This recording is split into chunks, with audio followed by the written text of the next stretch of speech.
Your voice, your vote. Republican rift, division within Colorado's Republican Party over the 2020 presidential election results continues. Now, some insiders of the largest local Republican group in the state fear that election deniers will push undecided voters away this November. KRDO News Channel 13 Spencer Soisher explains how some members of that party have changed their position in this special report.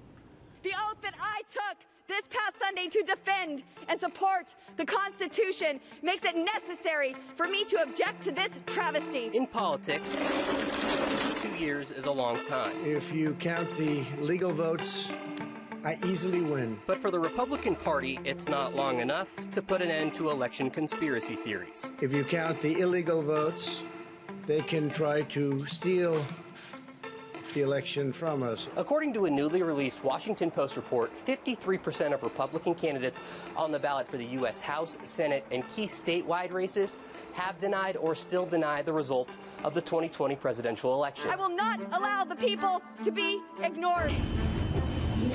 That includes the delegation from Colorado. Representatives Lauren Boebert and Doug Lamborn were the two Colorado Republicans who voted against certifying the election in January of 2021. Republican Ken Buck is the lone Colorado conservative who voted to certify the results.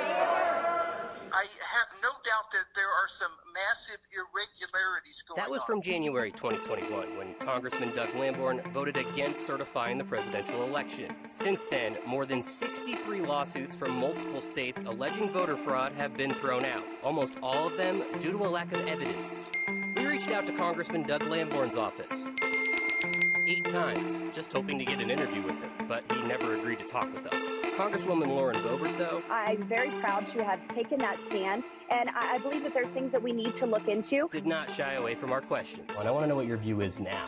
I am proud to have stood with 146 of my colleagues to object to the certification of the Electoral College results for the 2020 election. Those views, though, are at the core of the split, It is creating a schism within the party itself where the divide reaches locally, too. of elected officials and candidates. Carl Schneider is the vice chair of the El Paso County Republican Party. He's a Republican that's worried about what election deniers are doing to the GOP. What it really does is it turns off those undecided voters. What undecided voters want, what Republicans want, what I want is logical, sound thinking and following the processes and procedures of law.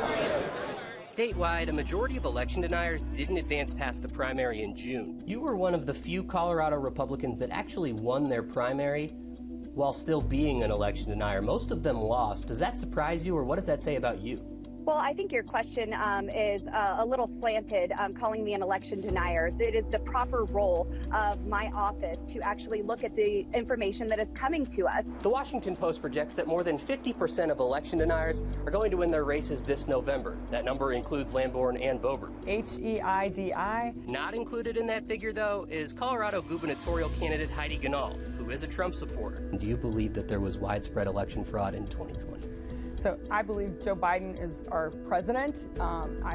I also believe that a better question is, why do so many people feel like he isn't, or there were issues in the election? Ganahl's choice for a running mate, Lieutenant Governor nominee Danny Moore, is one of those people. We were all really upset about that election, or a lot of us were, and kind of in disbelief that things could go that way. Accept your request. In January 2021, Moore posted on Facebook that mail-in ballots caused voter fraud and that the Democrats stole the presidential election. He's now said that he does believe that. He wrote that in that Colorado Springs Gazette column a couple months ago. Is that enough in your eyes to say that he's not an election denier?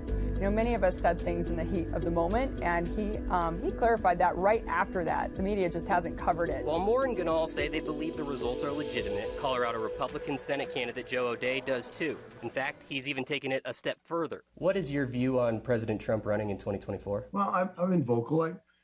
I don't think he should run. I don't think Biden should run. I don't think Trump should run. But while Congresswoman Lauren Boebert says the party is in great shape heading into November, Republicans like Carl Schneider say the party needs to move past 2020 and conspiracy theories if it hopes to win over undecided voters. It lessens the impact of their position when they continue to follow, foment, and perpetuate a false narrative. I don't think there is any evidence that would change their minds.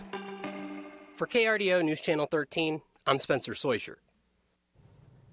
We asked the chair of the Colorado GOP, Christy Burton Brown, if she believes there's a divide of the party because of the 2020 election. She issued a response saying in part, quote, "There could not be more energy within our party at the moment." To read her full response, you can head to our website, krdo.com.